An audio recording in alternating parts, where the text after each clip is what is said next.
the time we get back into our regular space, we'll almost have that down. It does make me really wonder about people who do those Zoom singing sessions. That must take an awful lot of coordination, right? All right, I'm now going to take our governing body roll call. William Waldman. Here. Stuart Murray. Here. Zach Burkett. Here. Evan Lucero. Here. Mel Knight. Here. And has Counselor Parker been able to come yet? Okay, we do expect him to show up a little bit later, so we will move on at this time. I'd like us to approve the agenda. Do I have a motion to approve? So moved. Do I have a second? Second. Okay, thank you. Discussion? All right, hearing none, I'm going to call for the approval of the agenda. I think this one we can do. All in favor? Aye. Aye. Thank you. Any nay votes? I didn't hear any, so. All right, we're gonna move right on to Mr. Curry's administrator's report. Good evening, everyone. I look forward to looking forward to this next year, since it's been a year since you all have been elected, and it'll be nice to see everyone in person someday soon and shake your hands and do all that kind of stuff that we like to do in person. First thing I'd like to do is call on Tanya to give a COVID update. Thank you, Administrator Curry, Mayor, councilors. We're getting really, really busy. So today we vaccinated 370 people in Sandoval County, just at the Sandoval County Emergency Operations Center site. Tomorrow we have 420 people minimum that we're going to vaccinate at the Corrales site, or sorry, Thursday. We'll be running 10 a.m. till 4 p.m. I'd like to thank the people who fed us last week. Thank you, Councilor Knight, for some pizza for all the staff working, John Perea and Sam Thompson for providing Pereas for us. It was wonderful. I'm still working and vaccinating 2 to 3 days a week. We'll be vaccinating tomorrow. We're starting our homebound project. So I will be vaccinating 11 people in the village of Corrales. Well, 10 in Corrales and 1 in Albuquerque. For our group, we have a group from Sandoval County, Rio Rancho, and Corrales that we are doing. We'll be doing the Johnson & Johnson vaccine for the homebound. That way it'll be 1 shot. We will wait with them for their waiting period of either 15 to 30 minutes.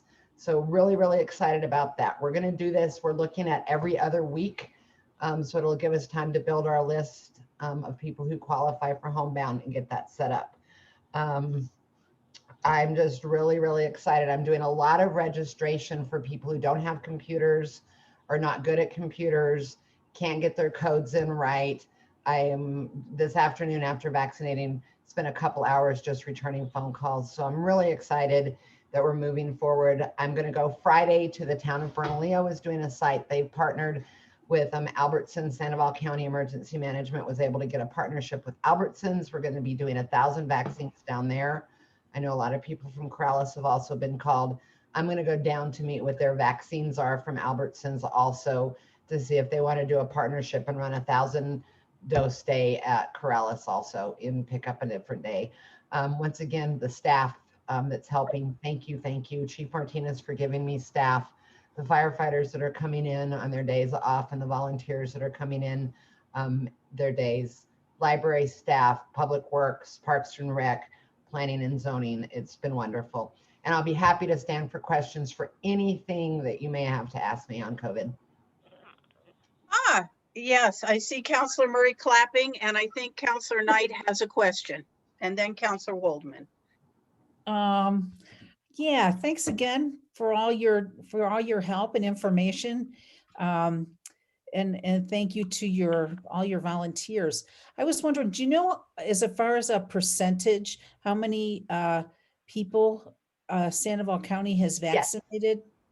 So we have vaccinated 27% of them at least once, and 14.3% twice as of this morning at 8 a.m. and we have given out 48,241 doses. We did yesterday, no, today's Tuesday. Today they did run their first large event with J&J. That was Walgreens, I believe, and if I'm sorry and it was Walmart, I feel bad. That ran a J&J they rented the event center and ran a 500 dose J&J there. That's just super. I'm always amazed, you know, we're doing it. We're going to get it done for sure. We are. Thank you. You're welcome. Counselor Thank you. Waldman. Yes, Tanya, that obviously that percentage is higher than the national average. So congratulations on that. I'm wondering, are you having any difficulty getting vials of vaccines? Either one of the three or all three? So we're actually expecting a windfall of vaccine very soon. So I am still pushing them to let them give me my own site. We did apply to be our own distributor. So we'd still use the state registration system and follow the guidelines, but instead of working with DOH and what their vaccine allotment is, to request our own allotment of vaccine. We're set up for Pfizer. We can handle Moderna and we can handle J&J. The state sent out a letter, oh, we've got plenty of people. We're not gonna give anyone else authorization right now, but I'm still trying all my channels. So we know that the state's eventually gonna have so much vaccine, they're gonna need other sites that can run. So, you know, I would still like to be doing a minimum of 600 every Thursday in Corrales and possibly do a second day. And I've already talked to Lynn and staff, and you know, the faster we get everyone vaccinated, the faster we get back to our new normal. So I would love to keep my own. So it's not a question of vaccines, and maybe a question of vaccinators or people actually coming to the sites? Part of it still can be vaccine. We're not at that overload that we think we're going to hit. So right now, the next 2 weeks, we won't get any more J&J in. We got 17,200 doses. Right. For 2 weeks, we won't get any. And I'm waiting to hear if we're going to get 20,000 a week after that or 40,000 a week after that. Okay. So the state may at that point say, Tanya, you've been doing a good job. Run your own site so the nurses can run a site so we can just, that's my hope. But that's why we're also looking at partnering with others to really just push vaccine out. That's great. Thank you. Before we move on to any other questions, I'd like to recognize that Councilor Parker is now in attendance. Councilor Parker?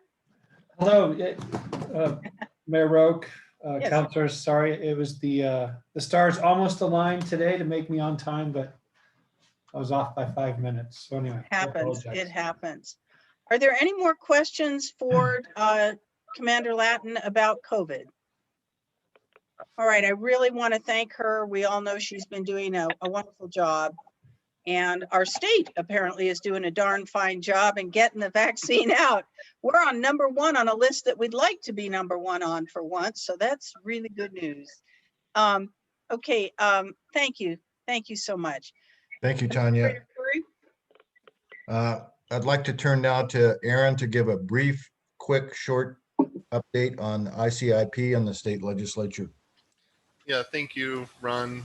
Madam Mayor, Council, we're kind of now in the waiting period where we're very anxiously waiting good news coming down the pipe. We do have some verbal confirmations of monies that we believe we're getting, but nothing beyond that. So we believe we have some money for a municipal parking upgrade for the Thompson fence line and possibly Meadowlark.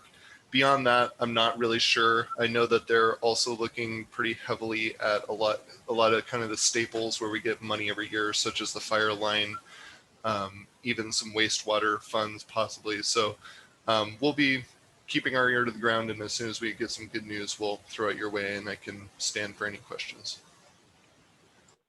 Anybody have a question for Aaron on the ICIP?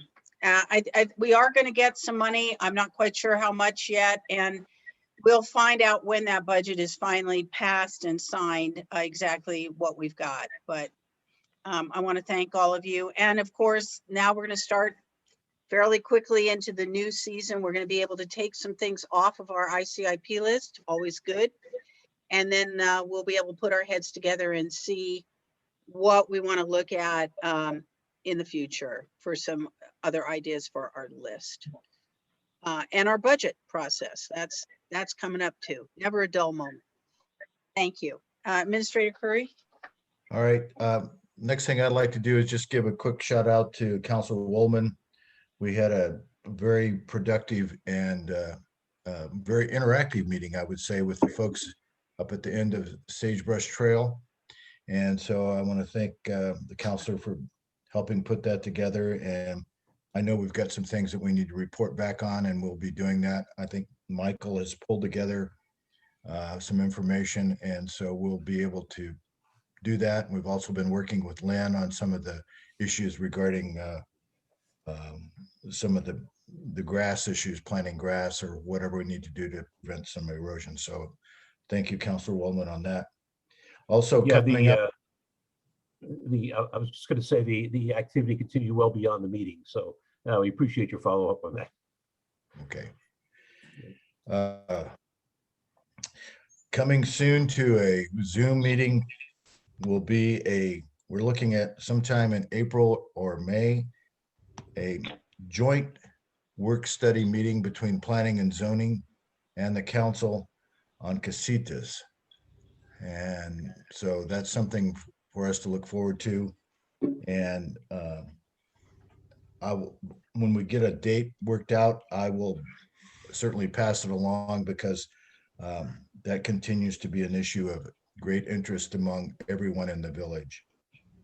The last thing I want to mention is that we put together our Chapter 18 steering committee that will be working with Maida Rubin at the Middle Grand Council of Governments. And so I'm just going to name off here. I've contacted all the folks and had conversations with everybody that's going to be on this committee to begin with. First of all, I want to mention that we thought it was important, talking with Maida and the folks, that we have a core group from the Planning and Zoning Commission, since they deal with these issues all the time. And they will be coming forth with recommendations from the steering committee through the P&Z to the village council. So we'll be having from the P&Z, we'll be having John McCandless, we'll be having Sam Thompson, and Jerry Sturmer will be representing from the Planning and Zoning Commission. And then from Councilor Murray, we have Pat McClernand, will be also serving on the steering committee. From Councilor Waldman, we have Greg Polk, who will be serving on the committee. From Councilor Knight, we have former Mayor Phil Gasteyer, will be on the committee. From Councilor Lucero, we'll be having Eleanor Bravo, will be serving on it. I had a chance to talk with her the other day. And then finally from the mayor, we have Edwina Tafoya, who will be serving on the committee. And I also would like to add that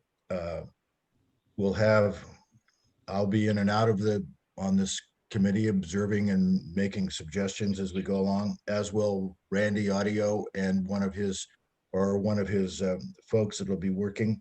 And then also we thought it was important that we connect with our businesses in our community. And with that, we've asked Sandy Rasmussen to sit in as an observer and perhaps give some comments from the Main Street point of view.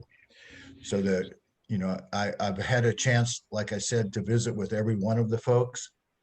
And I have to tell you that they're all pretty enthusiastic, even after I've described to them that they're going to be giving away 4 to 6 hours a month of their time working on this.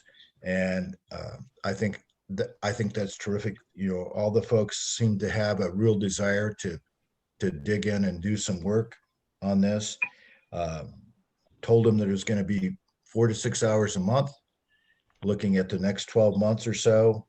And then we'll be having our first meeting on March 24th at 4 in the afternoon, where we will have a kind of a Zoom meet and greet, and also set up the protocol and the procedures for the meeting. So, but I'm excited because we've got a diverse group of folks. We've got a lot of people who obviously care a lot about the village, and we have a number of people on this committee who have a lot of background if not with the village and some of these issues that we'll be dealing with, but also just in general, they have a general background on some of the issues that we'll be looking at on chapter 18. So with that, if there's any questions, I'd be glad to entertain them. Ron, I did have a question for you. At that first meeting, I know the council is eager to know what kind of feedback, interim feedback we're going to be getting. And so I wondered if that could be part of your meeting, sort of setting up a calendar so the council would know when we might expect to get some feedback from the group, either in terms of work study meetings or reporting out to the council. Absolutely. I think that's important. You know, one of the conversations I've had with Maida is that she wants to make sure that we get lots of input based upon her experiences with doing this sort of thing. At the same time, she wants to make sure that we hear the expertise or the thoughts of the steering committee loudly and clearly as much as possible, and then putting those opinions out in a timely manner to get public input, either back from the general public or back from the council as we move forward. So that's going to be a key part of it, so that we can have not only timely input, but timely updates back to the community as to what we're doing. Right. Councilor Lucero. Mr. Curry, if you could just real quickly run down those names of the steering committee one more time, just Sure. to make sure I got them all. John McCandless, who is the chairman of P&Z right now. Right. Sam Thompson, who's a member of P&Z. Jerry Sturmer, who is a member of P&Z. Pat McClernon, who was recommended by Councilor Murray. Greg Polk, who was recommended by Councilor Woolman. Former Mayor Phil Gastower, who is recommended by Councilor Knight. Eleanor Bravo, who was nominated by you, and Edwina Tafoya, who was nominated by the mayor. Thank you, Mr. Curry. And then we'll have, I'll be in and out. Aaron will be in and out. Sandy Rasmussen will be there observing and perhaps offering some opinions from a Main Street point of view.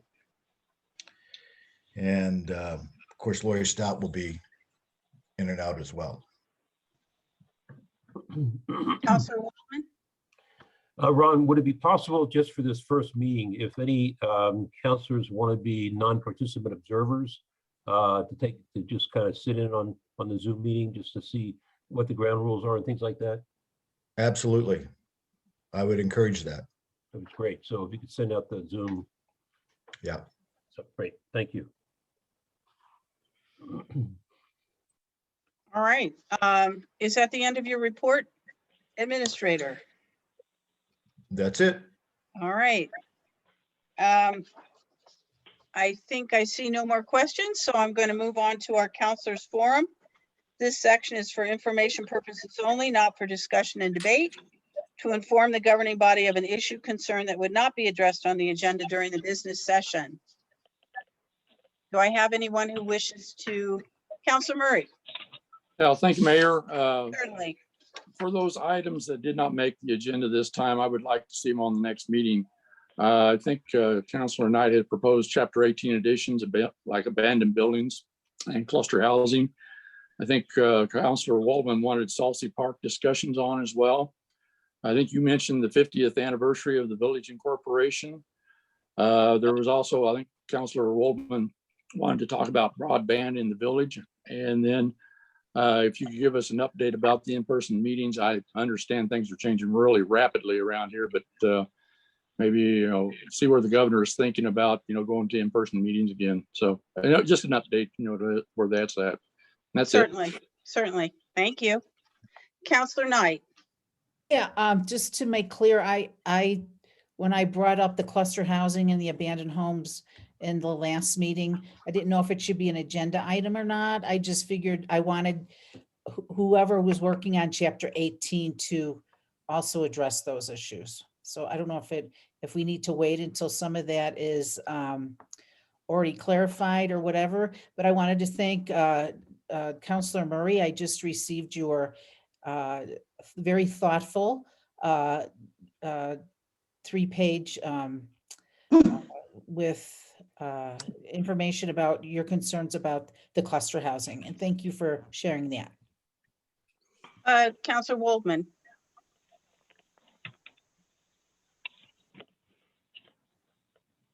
Sorry. I just want to give a quick shout out to animal services officers. There was a dog running at least 2 or 3 weeks in the village that no one could catch. I think it was all over Facebook and everything, where they able to not only capture the dog and house it well and got it adopted out within a couple of weeks. It's kind of emblematic of one of the problems we have without chipping or any tags and all. So something like to kind of work on in the future, see if we can get some kind of a chipping program here, microchip program here in the village. Inexpensive and to save a lot of heartache and a lot of lives. So thank you. Thank you, Counselor Waldman. Counselor Knight. Sorry, I just have one more thing. I was wondering if it's too early to start kind of having a public campaign, reminding people that the monsoons will be here in no time and that they need to start looking at their holding ponds.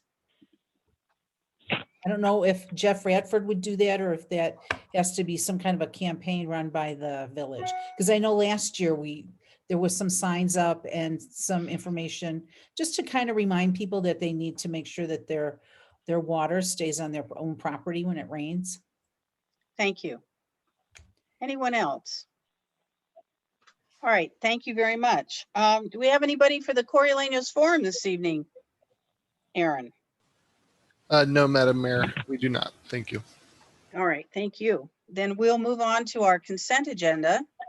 All matters listed under the consent agenda are considered to be routine by the Village Council and will be enacted by one motion.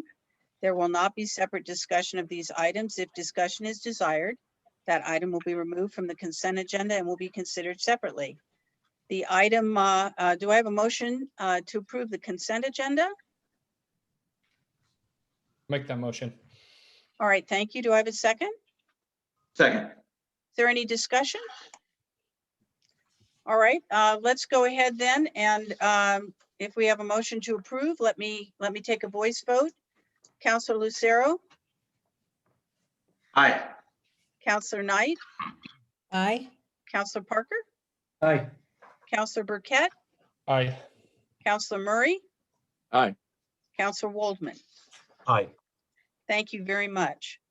All right, moving on to new business. The first item on new business is consideration action and approval of resolution 2106. That is an extension of the declaration of the emergency in the village of Corrales due to COVID-19.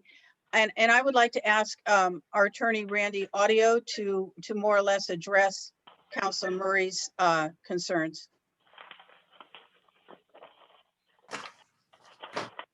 Hi, Randy.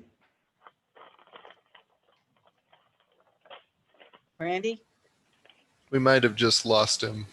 Oh dear. Give me a second. Okay, we'll get him back. Mayor, in the interim, is there any chance we're going to get more monies for the PPE for the fire department, police and all that? You mean just through CARES? I believe we are going to get some more CARES money, and it kind of ties in with the thing about our public meetings, because we may be able to use some CARES money to enhance our communication systems in the chambers. And it does look like we'll get some more CARES money, and we will do what we can to boost that. To make, I'm going to guess that there's going to be some wanting of a more hybrid thing, even when we can go back in person. People are, I think, legitimately would like to be able to participate from home, right? Oh, I think we've got Randy back. Mr. Audio. I brilliantly left the meeting instead of turning on my microphone, so that's the kind of evening I'm having. Okay, well. Councilor Murray, would you please restate the question you had for me? Oh, that it was just about in-person meetings, with things are changing at the department or at the state level, pretty quickly, with schools coming back, sports going out, full time. I'm just curious if the mayor had, or not the mayor, but the governor may have said something about in-person meetings for communities and municipalities. I have not heard anything new. I would suspect it's coming. The biggest issue will be is when we go from the limitation of 10-person meetings, I think, because as you know, if all of the governing body is in a room along with the staff necessary to hold the meeting, the public can't attend. So we'd be all together, but then you'd have to have the meeting on Zoom anyway, because the public couldn't be there, which doesn't help us out a whole lot. So until the governor does something with that, I think we're hamstrung. But to this date anyway, there's no new news. Can I ask a question further on Of that? course, Councilor Burkett. It seems like the New Mexico State Senate has had several sessions in person, so I'm curious the disconnect between their ability to do so and our ability to do so. Have you seen the size of their room? Well, it is larger, that's true. That's true, and the public was not in there, but I guess to what Councilor Audio said before, even if us in a room and we're still televising this, the constituents still get the same, if not better, and we're at least in one room for a little bit of a personal eye-to-eye contact. I think we're also looking at the Attorney General's guidance on this as it relates to the meetings and the circumstances under which we can have it. I think we're all kind of anxious to try to get back to some kind of normal and where that might take place and how we might be able to deliver the best open meeting potential for our community. So. And I'd just like to add, if there weren't potentially senators watching tonight, I would say something like, well, they're special anyway, and their rules, our rules don't apply with them. But I wouldn't say that because there's probably somebody watching. But seriously, they do set their own rules because they are a separate branch of government. So. We're just clouding along with the public health order. Councilor Waldman. Yes, Randy, are you familiar with what Sandoval County county commissioners have been doing for the past year? They've been meeting on a regular basis, separated on the dais, and then bringing in witnesses or staff as needed, and televising, having Zoom meetings on a regular basis. They've been doing that almost since day one. So just we'll put that in the pot. And I don't know if that's been looked at by anyone or if there's been any complaints about it. But yes, as I said, if we could get decent social distancing on the dais and through the room, I think we could get to something like that. However, it's something that it seems to me when we reach herd immunity because of vaccinations, our life will get much better, which hopefully will only be a few months away. So I'm hoping that all of this will get mooted by the fact that the rules will be loosened for all of us. So for us to meet, it's really on Tanya's shoulders to get all the vaccines. Yeah, all of it. I will say, Councilor Waldman, that again, the county commission room is very large, and there are literally hundreds of seats there. And also this will give us an impetus, I think, to try to improve our communication system in the chambers so that we can do some kind of hybrid, right? And we can fulfill our responsibility under the Open Meetings Act to the public in a variety of ways. Yeah, good. Thanks. Is there any more discussion? I think we have a motion and a second on the floor. I hope this will be the last emergency declaration, honestly, that we will need. So I'm going to take a vote on it. Councilor Waldman? Aye. Councilor Murray? Aye. Councilor Burkett? Aye. Councilor Lucero? Aye. Councilor Knight? Aye. Councilor Parker? Aye. Thank you very much. The second item is a discussion of our finances and gross receipts tax. And I'm going to turn this over to the village administrator and Raina Aragon, our finance director. So take it away.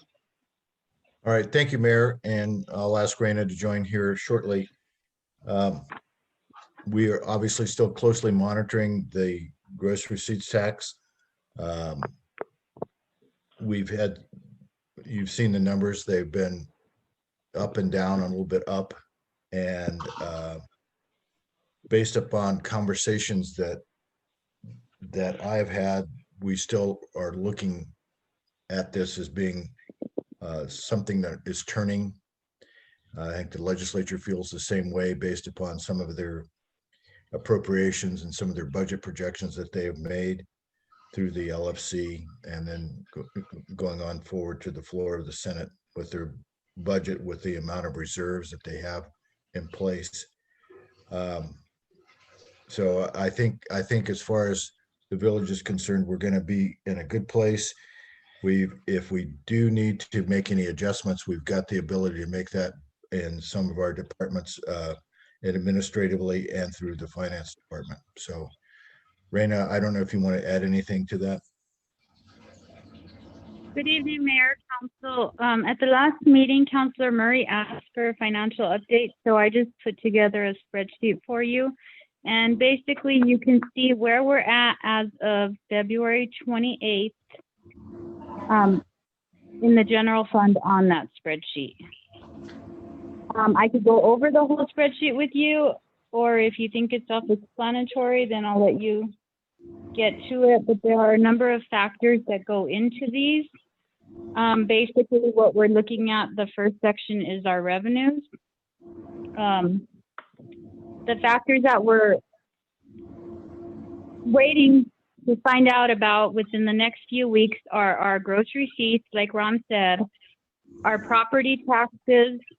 Tanya has another CARES reimbursement, and then our small cities assistance, and that one should come at the end of March. And basically that's 10% of the state compensating tax, which is earmarked for municipalities with populations under 10,000. And that's one of the big ones that we're waiting for, to see that, and the gross receipts, to see exactly where we're going to be, if we're going to be okay, or if we're going to need to cut or whatever. But we still have a few more weeks before we find out. And last year, excuse me, Raina, last year the all cities was at 400,000 plus, and you've taken a conservative estimate, and you might discuss that just a little bit. Yeah, so I have in these projections that I gave you tonight, I have put on that line item, I accounted for receiving 235,000, even though we received 400 and some last year. Okay. So we've taken, and I don't want to interrupt Raina too long, but what she has done and what we've looked at is a very conservative approach to this, is trying to look at the projections, feeling confident that that conservative approach will give us some leeway going forward. Okay. Yes, Raina? and it should. Unless our gross receipts really tanks, we should be okay, because again, for those line items, basically what I did is the average of the last 8 months, figured out what we get monthly, and then did the same for the next 4 months coming. So I'm confident we're going to be okay, but if not, even waiting till the end of March, we still have time to do things if we need to at that point. Thank you, Raina. And I do want to mention too that the staff have been working on what they might need to do if that was necessary. So they've been analyzing that. So it looks like we're going to be okay. If we're not, there are plans in place for how to make it okay. I'm sorry. Go ahead, Raina. No, I just wanted to point out, Mayor, that what they should be looking at most on this spreadsheet is the second column, which is the budget. Mm-hmm. And then the last column, which is basically our actuals as of today plus the projected, Okay, those two columns. thank you. Does Do any anybody have any questions? do any of the counselors have questions? Now's the time. I think Raina's always happy to speak to people. Counselor Murray. Oh, Councilor Wolfman, I think, was first. I just have a quick question about the gross receipts. It seems to me, I added up comparing FY20 with FY21, May through, I guess this is through December. The comparisons look very good. It seems to me that we're only down by about $91,000. Now, obviously, it was COVID both years, but it doesn't seem like a bad hit, and we were up on 2 of those months in our gross receipts tax. So I'm just wondering if I'm reading that correctly. Ron, if you could maybe. You are. You Okay. are. You are. You're reading it correctly. Okay, good. Counselor Murray? Yeah, I was just wanted to follow up on that too. It looks like to me though, by the end of June, we will only have April's receipts in. So we've got a couple months here, this month and next month, where if the GRT doesn't come up, we're still going to be a little bit down, but I suppose that we've got our reserves are sufficient to cover everything. Yes, we do. But we've asked all the department heads, which they have done, is to look at their budgets and look at their projections that they have, that they know internally is going on. But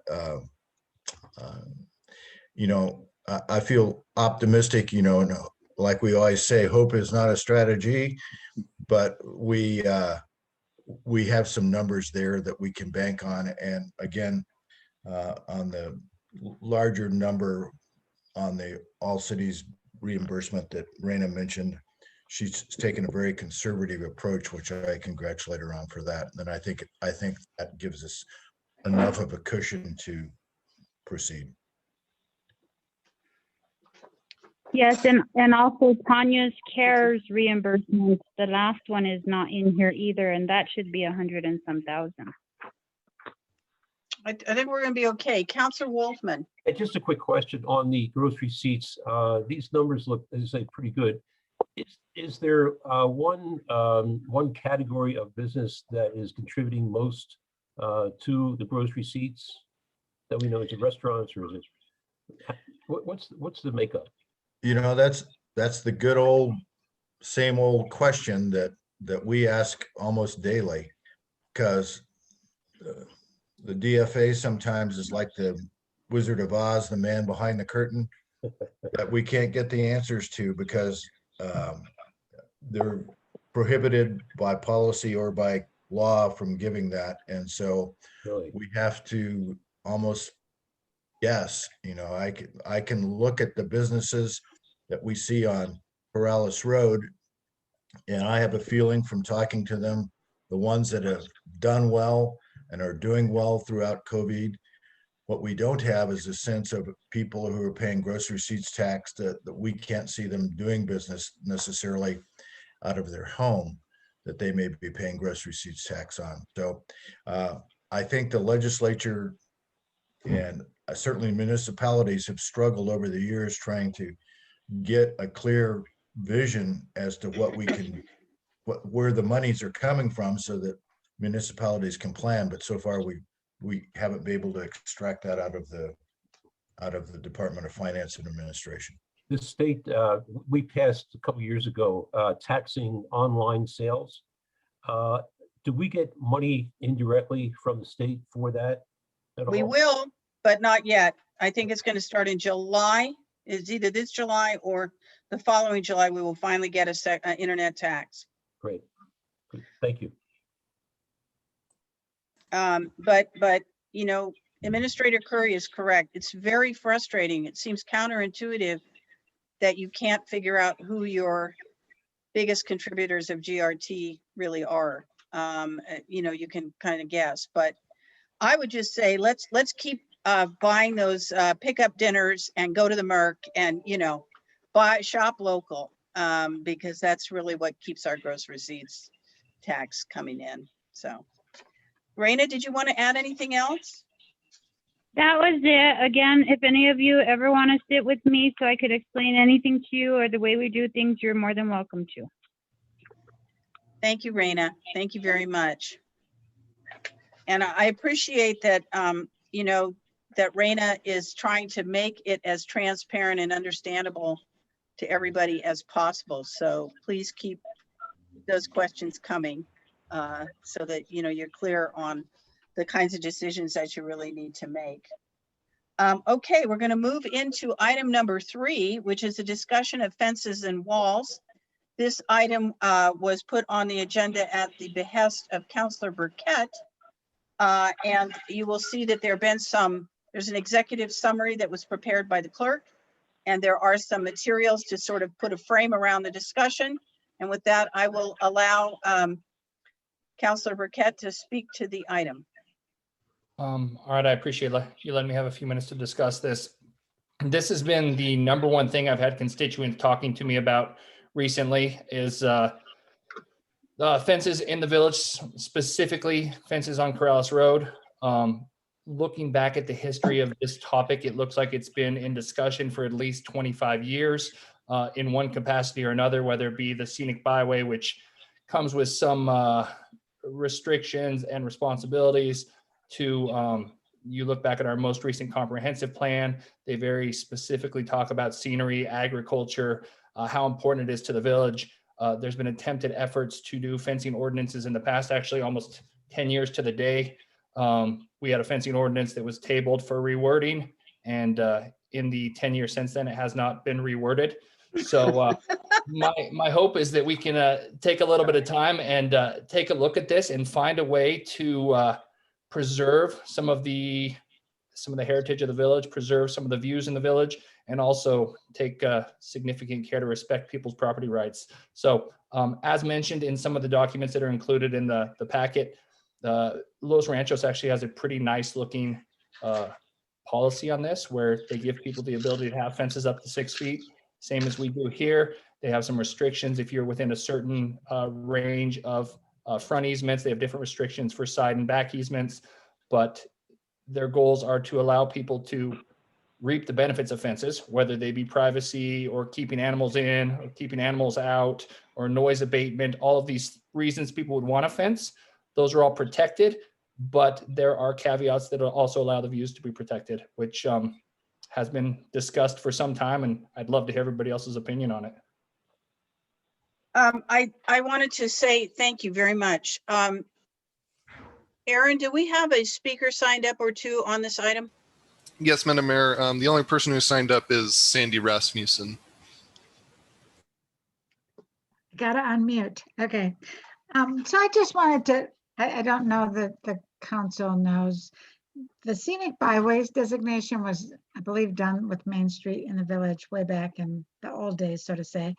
And I had a little while back tried to see the signs that make it a scenic byway are a tad faded, but I was told that the program didn't have funds to replace those, but I will check again. But just FYI, it's on the New Mexico Tourism Scenic Byways route on their website. So we're getting a little bit of promotion on that aspect. And I agree that the scenic byways is supposed to be scenic, and I understand people wanting privacy, and it is noisy. I live like a lot off of Corrales Road, and I can hear the traffic at my house even, but it does take away from what we are trying to be, and that's an agricultural open space area. So, and I think part of it is our road is so narrow that they're even more prevalent when you're going down the street. It feels like you're going through a tunnel in some places. So I would be glad for Main Street to help in any way they can to maybe keep it pretty and worth being scenic. Thank you, Sandy. Thank you very much. Councilor Murray? Thank you, Mayor. So I was noticing in some of the documentation that to become a scenic byway, we were supposed to have a conceptual management plan. Do we have such thing? Or is there such a document floating around? Madam Mayor, if I could. You could. Councilor Murray, Council, I tried my best to look for any sort of documentation that would constitute that plan. I personally could not find anything.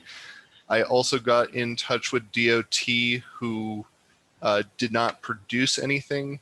The only thing that they said is that it is part of our comprehensive plan, which isn't necessarily a replacement of that management plan, but is a factor in that plan. So having it in the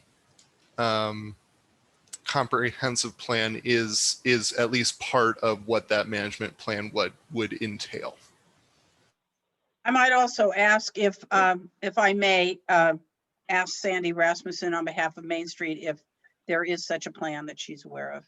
I will research that because I know Thank the you. people that started it, but I don't have any documentation. I did get rid of those little tapes that go in your car that nobody can use anymore. I had about 5,000 of them, but I don't know that I have any documentation, but I will check. Thank you. Councilor Burkett.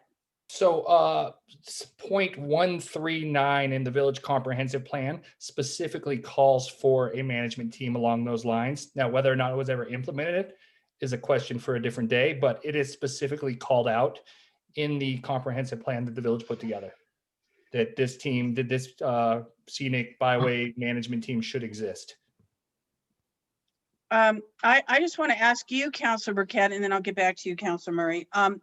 What direction would you like the council to take? Would you like to direct, as you know, fences and all of that are again within chapter 18. Yep. Would you like that to be part of the comprehensive overview of 18? Do you have another idea for the council to consider? I mean, I think it could go into the comprehensive overview of chapter 18. I think it could also be a standalone entity. I don't know if we've discussed with Mr. Cog that being part of their scope of work. But this, I think, would be a very small piece of it. I think there is some basis from other villages that we can use as a baseline. We have in 2011 a specific bill that we put together that never got discussed or voted on that we could use as a baseline. And it had some ambiguity to it, and I can see why they wanted it reworded. It just feels like we took a little bit longer than we should have. So we have a couple things that we can use as a skeleton for this and make it to where it meets the needs of the village today. Hopefully it satisfies the people living here and satisfies the property owners. But I'd like to see it acted on sooner than later because there has been a significant increase, it feels like, in some of these walls popping up. And there's rumors of several more popping up in key spots in the village in the near future. And I mean, I really would like to make the constituency's voices heard before that happens. Councilor Parker, do you have your hand up? I do. Mayor Roque, councilors, I think this is a wealth of information that Aaron put together for us, which was great. Thank you for doing that. It seems like having this management plan or team put together as part of maybe an advisory board to look at the scenic byways specifically, and then they could also maybe be an advisory member on what's happening with the chapter 18. I see this being as two separate entities. One would be focused solely on the scenic byways, and then making sure that the chapter 18 folks are putting something that can be enforced to maintain kind of the goals of that scenic byway. We've recently voted on a moratorium on accessory structures or casitas on there. It seems like this might fall into another option.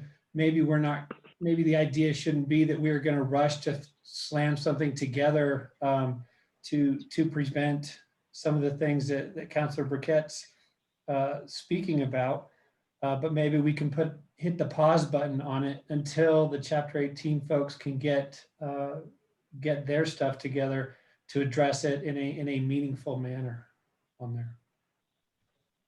Councilor Waldman. Yeah, I would agree. I compliment Councilor Burkett and Parker for raising the issue. My concern is that there's an awful lot of very large homes that are being built currently, a couple of them along Corrales Road.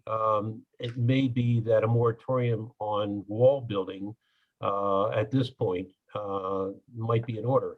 If a home is built, a wall goes up, and you try to reflect back, and if we were to change the ordinances, that wall is going to stay. It's going to be grandparented in, and we're not going to be able to do anything about it. So perhaps a moratorium could be in order.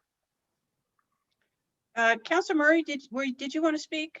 I'm Yeah, sorry. just briefly, I Certainly. looked at the Los Ranchos. Thank you, Mayor. I looked at Los Ranchos ordinance, and I have no problem with it. There are certain areas along Corrales Road where you couldn't see past the trees. You know, I don't know if that's because of the forest or what, but I know coming out of my road, you don't have any views of the mountain or anything like that. But saying that, I don't have a problem with the way Los Ranchos approached it.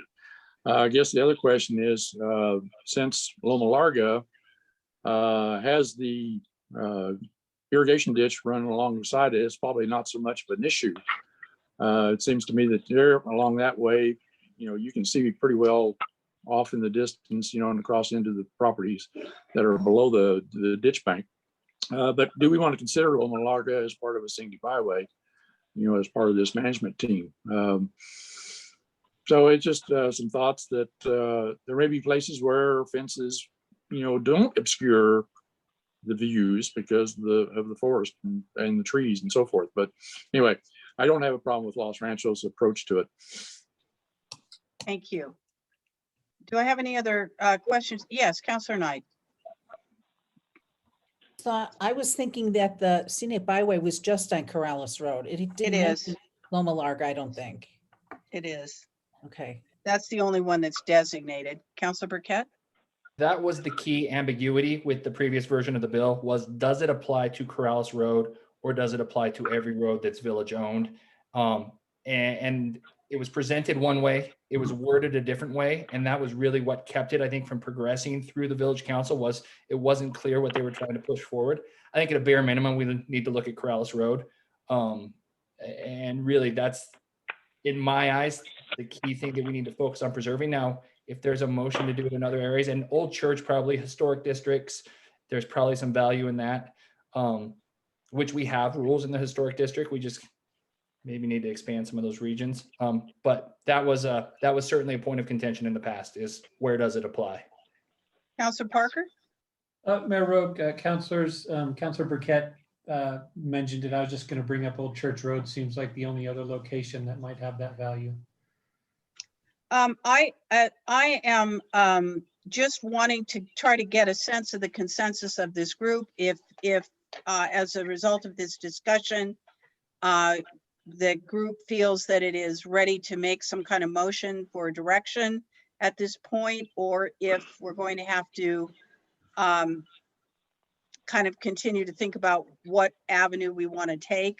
I agree with Councilor Burkett, 10 years seems a little bit long to wait for something to be reworded. Not unheard of in Corrales' time, but you know, I think that I've heard an idea for putting together an advisory board to look at perhaps what should be done about the scenic byway, perhaps what should be included if we want to add other areas, whether or not we should put together a more specific management plan. I also heard perhaps some interest in considering a moratorium in the interim. Does anyone wish to field a motion, or are we at that point right now? Yes, Councilor Murray. Well, since this is only for discussion, I think on the for the next time for consideration and action. So if you want to put together a proposal for an advisory team, I think that's probably the way we should, you know, take an approach. But I think since this is only discussion tonight, I don't know if we can make a motion. I'm just trying to get a sense of what the group is wanting to do. I'm for moving forward. So, you know, I think I'm with Councilor Burkett on this. Yeah, it's been too long. Maybe we need to do something about it. All right, I think then maybe what I will ask if Aaron can do, lucky clerk that he is, to try to put together a summary of this discussion with the possible action items, and we'll see what we can do on the next meeting. Does that meet with everybody's approval? I think just aye or nay. Aye. Be fine. Okay, thank you very much for bringing this up. And again, I think it might be important as a suggestion, because there's a lot of things that are coming up because of Chapter 18, and that's good. For the village administrator perhaps to check in with MEDA and with the steering committee to see what they think they can cope with and what maybe they think needs to be excised out and made as a separate, a separate project, because I don't want them to be so overloaded that they can't get through that. So I'd appreciate that, Ron. And I think maybe the abandoned buildings, some of the other things we can ask that group what they think about that as well. Future agenda items. Let me ask counselors what agenda items they would like to see on the agenda for the next meeting.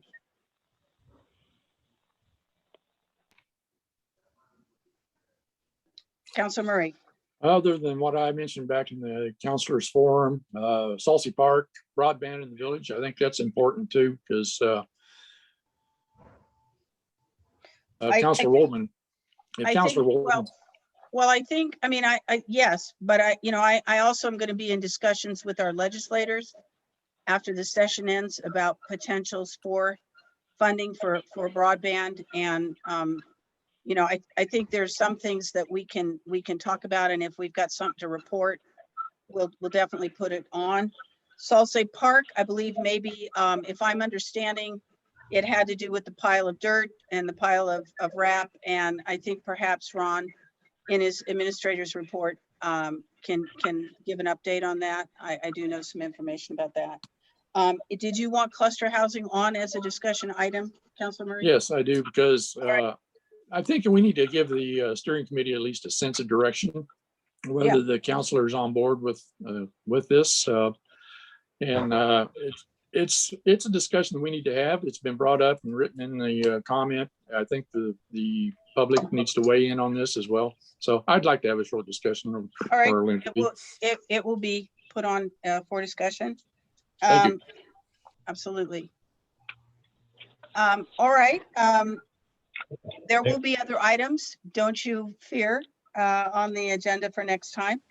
If I don't hear any other suggestions, Councilor Woldman. Yeah, Mayor, it's in Salsey Park, it's not just the piles of dirt and asphalt. It's really a long range look at what the plans are, how we're going to use that area, whether at one point it was suggested as a dog park or benches or any other thing, a soccer field for that part of town. So it's really a long range look.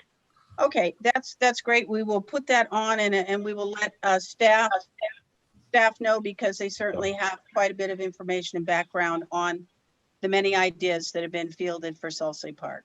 So you're welcome. All right.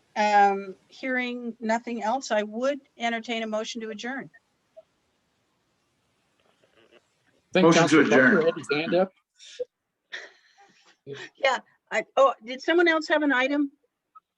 Okay. Yeah, Mayor Roque, councilors, just to add on to Councilor Voldman's Salsey Park ideas. Back on the Parks and Recs Commission many years ago, we had many meetings with that community, and there's a lot of work done on it there. So it seems like there's a leg up on what was done over there that I don't know if Aaron can get a hold of that. Some pretty pictures and some heated discussions resulted from a lot of that. And so we might be able to get ahead of the curve if we can track that stuff down as well. I agree. That's what I was trying to refer to. There's a lot of material on this and a lot of background on things that were attempted. So, and our staff is still with us. So they, believe it or not, they didn't leave town after that. So I think we will have a lot of documentation to help support that discussion. Anyone else? I'm scanning everybody. All right. Well, I think we had a motion to adjourn, did we not? I move we adjourn. All right, second? Second. All right, on. We're out of here. Have a good one.